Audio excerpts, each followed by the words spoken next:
feels exclusive wetusinzira ate munawo okubanga tukusembereza ensonga semasonga oli ku lutimbe gagadde wokaawe tusinzira okubanga tukusembereza biki ebyatuusewo ebyakatuukawo mu ggwanga lyettu Uganda gattako n'emitala w'amayanja nga wondabira ate munange mu kaseera kaneeno nze n'ate munene breaking news oba agali mu kwokya oba ate munange agatambula mu ggwanga lyettu Uganda nga kiri confirmed mu kaseera kano abakulembeze ab'ekisinde ekya PLU ekikulemberwa musajja mukulu General Muhoozi Kainerugaba abavuddeyo ne bategeeza ate munange bali mu nteeseganya ez'okuba nti bagenda kuta oba okugulawo ate munange media houses zinene ez'enjawulo oba TV z'osobola okugamba nti ezagaddwawo olunaku olwakeeseza olw'ejjo olw'Sunday. Abakozi mbabuuzaako lunaku lwa Monday akale no tuli ku mukutu gagadde ate munange tuzze nagali mu kwokya mu kaseera kano. Confirmation evuddeyo amasekati ate munange aga musajja mukulu Andrew Mwenda anabeera nga akakasibwa ne musajja mukulu gw'osobola okuba ogamba nti ekyamaani oba yakulembera ekisinde kino ekya PLU ne bakakasa nti ekyamazima kyo kiri nti balina okubanga ate munange bakoleramuko ku nteeseganya okulaba butyayo bagenda okubanga ate NTV gatako Spark TV oba ne Dembe FM kwegamba radio oba ne TV zonna ezagaddwa ziteebwa olunaku olwaleero wabula ate bino byonna byaddiridde okubanga already General Muhoozi Kainerugaba abadde amaze okuvaayo n'abeera nga akakasa nti waliwo ne ba media reporters abagenda okubanga bakwatibwa mu nsonga zino omukyala Susan ye nsobola okugamba nti yasongeddwa mudda olunwe wabula ate abali mu kweraliikirira bo nsobola okugamba nti be bangi. Video singa bumaze okubanga ogiliking obanga oginkonyera mu kigalo ogenda kunzikiriza tube nga tutandikirako nagalero mu butongole wekanye butya ensonga bwe zitambulira ku ludda lweno katono nnyo mu kujjirako omusajja mukulu Andrew Mwenda byavuddeyo nabeera nga yogera nga tetunaba kubanga ate munange tuyingirira agalero avuddeyo nabeera nga ate munange ategeeza ku mukutu gwe omuganzi gwa X n'agamba nti I have just held discussions with the General Muhoozi Kainerugaba MK Kainerugaba and we as leaders of PLU have agreed that we shall reopen both Daily Monitor and NTV soon. However, we shall first have discussions with the management of both sister companies. I will inform you or I will inform them when we can have this meeting. Kwegamba ate munange ensonga always to say abangi ababadde bagamba ate munange byambu confirmation evuddeyo Andrew Mwenda hakasa nti ngabo abannakibiina oba bakulembera ekisinde ekya PLU akali no babadde mu connect discussions oba enteeseganya ezaabwe nga balaba butyayo bagenda okubanga ate abaggulawo TV zino Daily Monitor gatako ate munange ne NTV atakomyawo n'agamba nti enteeseganya zigenda kweyongerayo basobola okubanga bamiitinga sister companies zineno abalaba ate munange butyayo bagenda okulaba nga bamiitinga management zaazo abalabe ngeri bagenda okubanga ate munange baggulawo TV zino osobola okubanga ate munange weewuunya amaanyi agakozesebwa mu kuziggala ate munange obunafu bungi ne bubeerawo mu kuba nti zigenda kuba ziggulwa enteesaganya zineeno ate munange ate zaafulumizibwako nga bategeeza nti bali mu kuteesaganya okubanga baggalawo akale n'enteesaganya we ziri mu mbeera okubanga ate abategeeza bagenda kuba bagiggula nkugambye nti confirmation General Muhoozi avuddeyo anabeera ng'agireeta era ategeeza nti ebigambo Andrew Mwenda byayogedde byonna bituufu wagenda beerawo meetings era zigenda kuba zikakasibwa ddi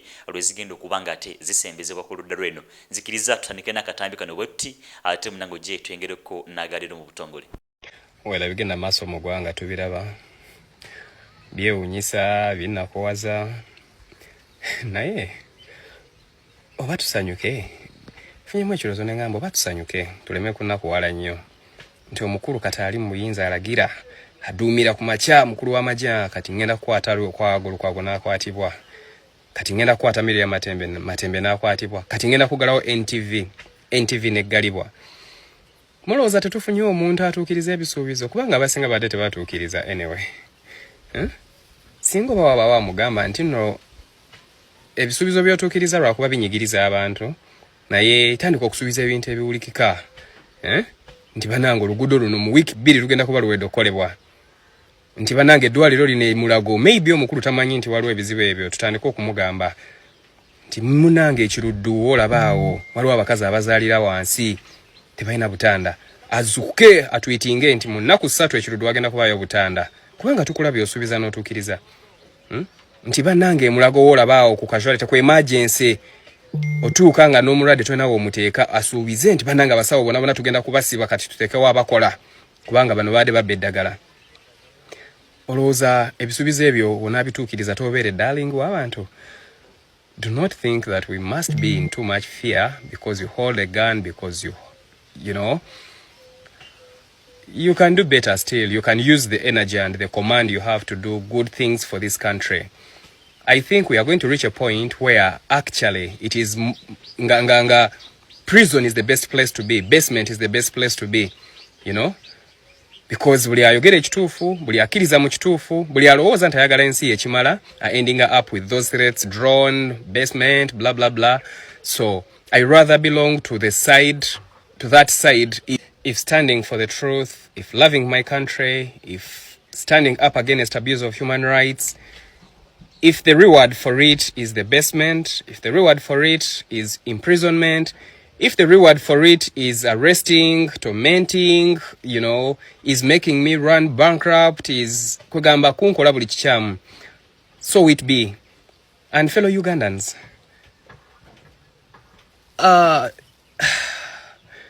should we really be quiet when things are going this wrong? Omuwandiisi omu yagamba oba omuntu omu amanyi yayogera n'agamba, in the end we remembered not the words of our enemies but the silence of our friends. Fellow countrymen, Uganda is calling. What is happening is happening. Today it is me, tomorrow it is another person. You find that sometimes you find no even reason of wanting to be alive in a country where some things are happening this way. How is there instead toward it here? Musajja mukulu nga bw'omulabyeko oba omwetegereza ng'alina opinion oba ate munange suggestion ajatuusa eri bannayuganda. Ebbanga lyonna eribaddewo nga bagamba nti abakulembeze bwe balina ate munange babasuubiza ne bahatuukiriza. Mu kaseera kano bagamba nti bandi bafunye omutuufu nga bo bannayuganda olwansonga nti ebiseera ebisinga ebivaawo ne byogerwa ku mukutu guli ogambibwa okuba nti gwa General Muhoozi Kainerugaba nandiki bivaawo ne bibeera nga bituukirizibwa. Ku ludda lw'eno bategeeza nti tweet zitambudde nnyo nga zoogera ku byenjawulo wabula ate actions ne zibeera nga munange zituukawo oba ne appearance actions anebiranga etuukawo mu ggwanga ly'e Uganda. Kino ate munange kitambuliddeko ab'enjawulo okubanga bawambibwa gattako n'okubanga ate munange ebimunga okuteeka envumbo ku NTV gattako ne Daily Monitor nabyo byatuuseewo. Kale no ku ludda lw'eno bagamba nti ekyamazima asaanamuko advise katono nnyo ne bamutegeeza nti ssebo w'ekitiibwa tusaaneko ku malwaliro n'abasuubiza ate munange nabeera nga gateeka ne mu nkola amasomero gattako ate munange n'enguudo zisaana okubanga zikolebwako. Musajja mukulu n'abeera nga ate munange byonna abituukiriza. Ku ludda lw'eno osobola okuba ng'ompa opinion yo oba ate munange ne suggestion ngyetaaga mu comment section kwegamba ate munange tulabe endowooza eno butya bw'eyinza okuba nga etransforminga ensonga ezitambulira ku mukutu ogwa generali oba kugambe okuba nti owa General Muhoozi Kainerugaba n'okuteekawo ate munange empeereza ennungi mu bukulembeze obw'eggwanga ly'e Uganda. Byonna nga bigenda maaso oba nga bikyatambula bwe bityo nkugambye nti General Muhoozi avuddeyo anabeera nga ate munange ateekawo confirmation ku bino byonna ebigenda maaso mu mbeera ey'okuggulawo ate munange entimbe gagadde eza NTV gattako ne Daily Monitor. Mu nsonga zino ategeeza nti as Comrade Andrew Mrenda said, we are having discussions with our allies in the UK and Europe about the reopening of both NTV and Daily Monitor. We shall take the results of this discussion to Muzeeyi for final approval. Ndowooza ensonga ozuulidde. Lunaku lwajjo ate munange mu makya agakesiza olunaku lwejjo ayavuddeyo nabeera nga ategeeza nti ekyamazima NTV egenda kuba eggalwa after getting final approval from Muzeeyi. Akale nno mu kaseera kano ategeeza ate munange still ne grand opening egenda okubeerawo eya TV zino bagenda kuba bamaze okuba nga bafuna final approval from Muzeeyi Museveni. Bigambo ebyo nga bw'obiwulidde ate munange bwe bityo bwe bitambulira ku ludda lw'eno. Mu nsonga zonna soko nzikiriza ate munange nga sindaba kuba nkugirako ku MD owa NTV owa media houses zineno Susan Nsibirwa asubiddwa oba asubira okubanga akaseera konna agenda kuba agombebwamu obwala. Soko nzikirize katono nnyo soke nkuyisizawo ku Sheikh Ashraf Dembe akutegeeza nti musaale nnyo yeewaddeyo kubanga ate munange agonjoola bizibu nandwadde zonna ezeeyolekera mu bulamu bwo. Mu byonna ategeeza ate munange wenna alina ebizibu ebyenjawulo sente zikubuze kwegamba bizibu bingi mu bulamu bwo osana kubanga osomerwa ku dduwa. Kale nagamba nti musaale nnyo yazze kubanga ate embeera agigonjoola. Akugamba nti mukooneko ku namba y'essimu gy'olaba esembeyo ku ku screen yo abeere nga ate munange endwadde zonna azisomera dduwa akutereko akabaani wabula nga waliwo offer ey'enjawulo ku nkomerero ey'omwezi guno eno wabula nga ategeeza nti ayinawo edduwa gy'osobola okuba ng'ogamba nti etwaliramu bonna abalwadde be abakadde gattako ate munange n'abalina ebizibu ebipya. Mu kaseera kano osobola okugamba nti ate gwe wewangulidde kyapa amannyako ogenda obeere nga ate munange obulamu obuzza mu nteeko. Abalungi abatuwuliriza era abatulaba olunaku olwaleero tukyaddeko ewa Sheikh Ashraf Dembe. Ssebo Steve Sanyusi okubalaba amannya agange Yezese Kasira Afudembe akola ku bizibu by'enjawulo omuntu singa aba alina ebirwadde musomereddwa tunywa amazzi ga lukuya nga bw'obadde ogalaba tugenda abantu ku kyoto ne twokya emizimu emibi egibabaamu n'okulomba edduwa abantu singa abeera ng'ali wano atuuse sobola okumulombera edduwa ne waba atatuuse nga mpadde amannya ge naye ng'ali wala neetaase ennamba yange yeeno eri 0701763711 nammwe bannyinaffe abali ebweru oyagala okuba nti oyagala okulombera ku dduwa ng'olina ebizibu viza zibuze amaka gakolongotana sente zikola zimpita mu ngalo ojja kumpeereza ekifaananyi kyo n'amannya go ebyo byokka bijja kummala nja kukulombera edduwa ojja kutereera olunaku olusembayo mu mwezi mba n'edduwa eyawamu ffenna n'abalwadde bange abakadde n'abapya. Salaamu alaikum warahmatullahi wabarakatuh. Asoko nzikirize ate munange mubeera bweti nkugirako ku nsonga ezitambulira ku mukyalo oyo golaba ku screen yo agambye okuba ate munange Muhoozi orders arrest of national media MD Susan Nsibirwa. Broadcasters Association are very worried okusinzira ku ki ate munange kiyinza okuba nga kituuka oba nga ate akituukawo ku mukyalo ono. Information enetegeeza ate munange the Chief of Defence Forces General Muhoozi Kainerugaba has ordered the arrest of National Media Group Uganda Managing Director Susan Nsibirwa, who was after security forces shut down the company's television and radio stations. In a series of posts on X on Sunday, June 28, 2026, General Muhoozi Kainerugaba identified Nsibirwa by the name and instructed the police to arrest her.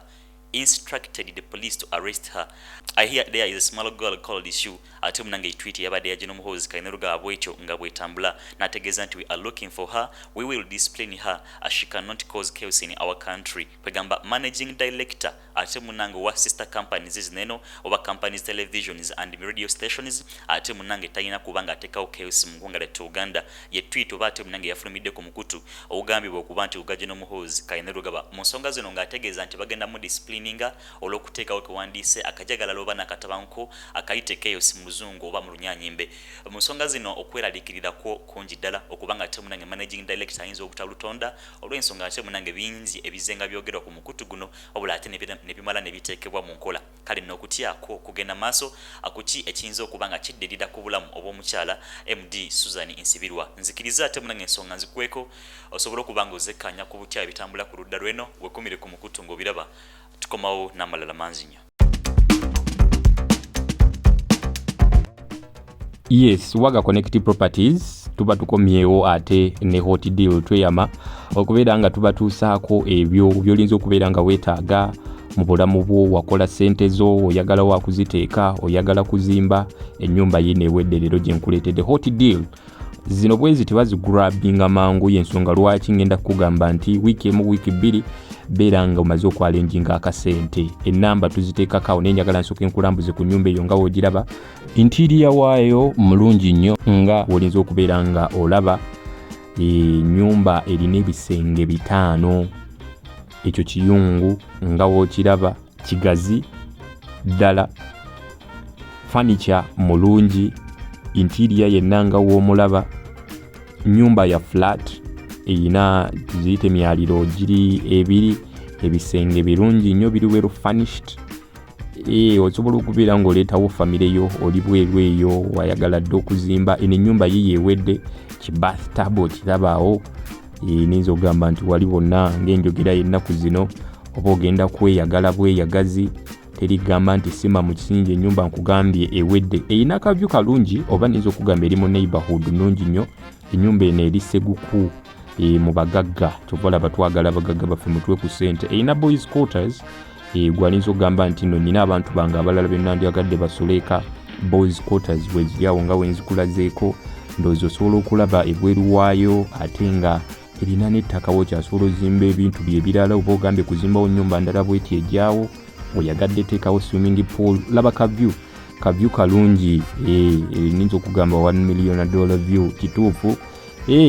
Ennyumba eno olina kubeera ng'ogyegulabingira. Ennamba kweziryawo tukubireko ennyumba eno obeere ng'ogyewangulira.